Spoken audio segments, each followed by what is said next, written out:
بسم اللہ الرحمن الرحیم۔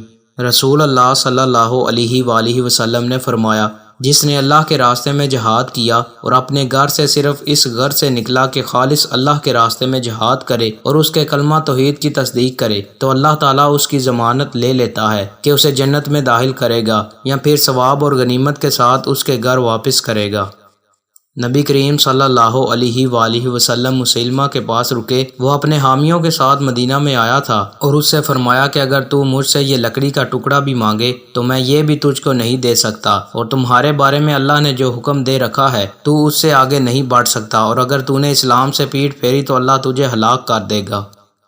میں نے نبی کریم صلی اللہ علیہ وآلہ وسلم سے سنا، آپ صلی اللہ علیہ وآلہ وسلم نے فرمایا کہ میری امت میں سے ایک گروہ ہمیشہ قرآن و حدیث پر قائم رہے گا، اسے جھٹلانے والے اور مخالفین کوئی نقصان نہیں پہنچا سکیں گے یہاں تک کہ امر اللہ قیامت آ جائے گی، اور وہ اسی حال میں ہوں گے۔ اس پر مالک بن جخامر نے کہا کہ میں نے معاذ رضی اللہ عنہ سے سنا، وہ کہتے تھے کہ یہ گروہ شام میں ہوگا۔